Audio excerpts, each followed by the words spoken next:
Anthu ambiri akhala kufunsa ponena kuti kodi Hamas ndi gulu la nkhondo kapena chipani cha ndale. Mwachidule, Hamas ndi chipani, komanso mbali ina ndi gulu la nkhondo. Shehe wina otchedwa Ahmad Yasin ndi amene anayambitsa gululi mwezi wa Disemba 1987. Cholinga chake ankafuna kuthana ndi Israeli, komanso ankafuna kutenga malo amene analandidwa. Kuyambira nthawi imeneyo nkudzafika lero, gulu limeneli lakhala likugwiritsa ntchito zipolowe pofuna kuthana ndi Ayuda. Tikukumbukira 1997 America inalengeza kuti Hamas si chipani koma gulu la zigawenga. Ngakhale Bill Clinton ankadana ndi Hamas, panali maiko ena amene ankawachita support. Maiko achiluya ngati Egypt, Iran, UAE, Saudi Arabia komanso Turkey akhala kuchita support Hamas ndi ndalama za nkhaninkhani. 2007 ku Palestine kunachitika chisankho ndipo Hamas inachita bwino kwambiri ku dera la Gaza. Pafupifupi mipando yonse ya MP anawina ndi mamembala a gulu limeneli la Hamas. Kuyambira nthawi imeneyo nkudzafika lero, iwo ana amene akhala kulamulira dera la Gaza, a population of 2 million. Chipani cha Fatah, ena amati PLO, akhala kulamulira West Bank kuyambira 2007 nkudzafika lero. Ena mukhoza kumadabwa kunena kuti zikutheka bwanji zipani ziwiri kumalamulira dziko limodzi, chifukwa Malawi kuno timakhala ndi chipani chimodzi ngati MCP ndimene kulamulira boma la Malawi. Koma ku Palestine kukupezeka zipani ziwiri, Hamas komanso Fatah amene akulamulira dziko la Palestine. Zimenezi zinatheka bwanji? Mwachidule ndikuwuzeni kuti ku Palestine kuli zipani ziwiri zazikuluzikulu zimene zimapikisana kwambiri. Tiyerekeze ku Malawi kuno, Afodi zilamulira pakati ndi kumpoto, Mafunde zilamulira kumwera ndi Eastern Region. Ndi mmenenso zili ku Palestine.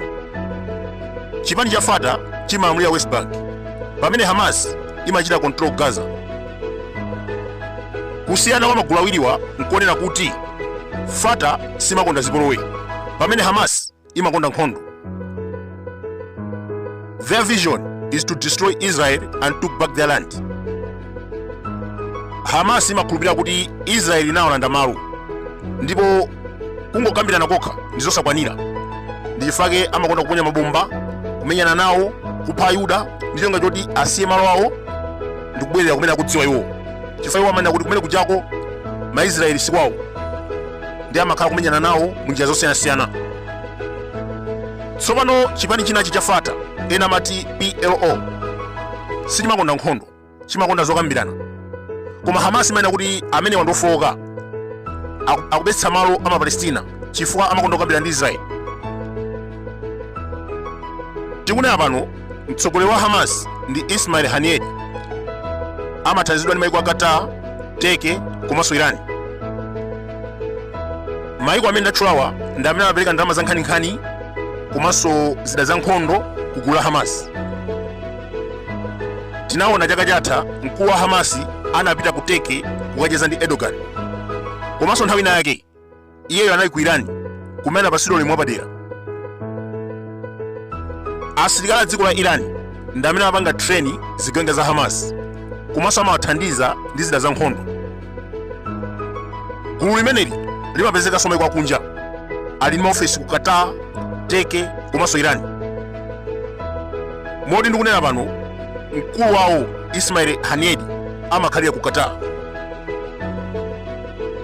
Hamas imakondedwa kwambiri ku dera la Gaza, koma ku West Bank anthu amadana nawo. Inuyo mukapita ku Palestine, 30% ya anthu amachita support, pamene 70% amadana nawo.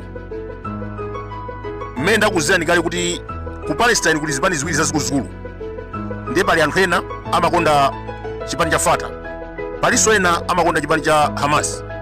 Koma 30% ya anthu aku Palestine amakonda Hamas, 70% amakonda PLO. Izi zili chonchi chifukwa gulu limeneli limatchuka ndi mbiri yakuba komanso katangale. mukapita ku Gaza kumene iwo amalamulira, polisi ya Katangale, army, maministry osiyanasiyana, immigration, konseko kuti ufuna kupeza ka passport ndi zina zotero amagwisa ntchito Katangale. Ndi anthu okhala madera ena ngati West Bank amene kuti gulu la Hamas ndoyipa kwambiri kufandira Kuba komanso Katangale. Komabe anthu ena kumeneko amakonda kwambiri chifukwa cha mfundo zawo zolimbana ndi Israel. Koma ulendo uno zikuoneka kuti they have gone too far kuyambisa nkhondo, ndipo akuyenera kusamala. Monga tikudziwa kuti kuyambira pa 7 Oktoba nkhondo yopsa yambika kumene kuja, amene ayambisa ndi Hamas, anthu ambirimbiri aphedwa, nyumba zaphwasulidwa, masukulu ngakhalenso zipatala. America ndi NATO akusapota Israel, pamene mayiko ena ngati Iraki, Yemeni, Irani komanso Turkey akusapota Hamas. Russia nayonso sinatenge mbali iliyonse, koma tamva president wawo Vladimir Putin akunena kuti mavuto onsewa pakati pa Israel ndi Palestine akubwera chifukwa cha America. Pamene nkhondo ili mkati, Joe Biden watumiza zida za nkhondo ku Israeli kuti zikathandize kuthana ndi Mapalestina. Chisitima chachikulu kwambiri chonyamula mafighter jet, matanki ngakhalenso zida za nkhondo tachiona ndiso chikudusa ku Mediterranean kupita ku Israel. Akukasiya zida za nkhondo, taonanso ndege zosiyanasiyana zazikuluzikulu zimakago zotoka ku America zimene zanyamula mamisile, mabomba ndi zina zotero kutumiza ku Israel. Nkhani imeneyi ndiyochititsa manyazi kwambiri chifukwa mukayang'anisitsa, Israel ndi dziko lamphamvu kale poyerekeza ndi Mapalestina. Panalibenso chifukwa choti America iwathandize in this situation. Ukraine ikuthandizidwa kwambiri ndi mayiko a NATO chifukwa chona kuti timadziwa kuti Russia ndi dziko lalikulu kwambiri, ili ndi zida za nkhondo zamphamvu poyerekeza ndi Ukraine. Kuti asawathandize, nkhondo imene ikhoza kutha within a week. Koma pa nkhani ya Israel ndi Hamas, nzachidziwikire kuti Israel ndi dziko lamphamvu kwambiri, simungayerekeze ndi Hamas. Ndi chifukwa chani America ikutumizabe zida zoopsa kumene kujapo kuthandiza Israel, pamene Israel ili kale ndi zida zoopsa zimene ikhoza kugonjetsa Hamas.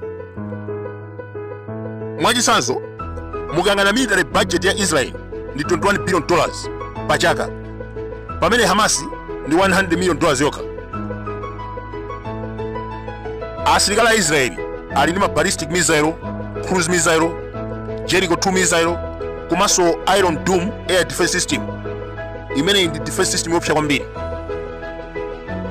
Hamas ilibe zida ngati zimenezi, ndipo amadalira Iranian missile komanso Chinese anti-ship missile. Pali Chinese anti-ship missile amagula kuchokera ku China, komanso ma Iranian missile amenewa amabwera kuchokera ku Iran. Hamas ilibe zida ngati zimenezo, zida zoopsa ngati zimene nazo Israel, ma cruise missile, ballistic missile, Jericho missile, Iron Dome air defense system, zonsezo alibe. Israel ilinso ndi ma fighter jet komanso masitima amphamvu, pamene Hamas ilibe. Ndiyebe anthu ambiri akudabwa, kodi America ikutumiza zida zina ku Israel zachani? Tamva lero lomwe President Edward wa ku Turkey wadzudzula Joe Biden ponena kuti zimene akuchita pothandiza Israel kumatumiza zida za nkhondo ndi chimodzimodzi genocide. Nawonso aphungu ena nyumba ya malamulo ku America alankhulapo, akuti zida zina zimene Hamas ikugwisa ntchito ndi za NATO. Kodi zida za NATO zakapezeka bwanji m'manja mwa Palestina? Potengera ndi akuluakulu ena amene alankhulapo, akuti America ikatumiza zida ku Ukraine, asilikali ena akumazigulisa pa black market. Ndiye gulu la Hamas linapezerapo mwayi ndi kumagula. Zina mwa zida zimenezi ndi zimene akugwisa ntchito pa chiwembu chophera Ayuda posachita pompa.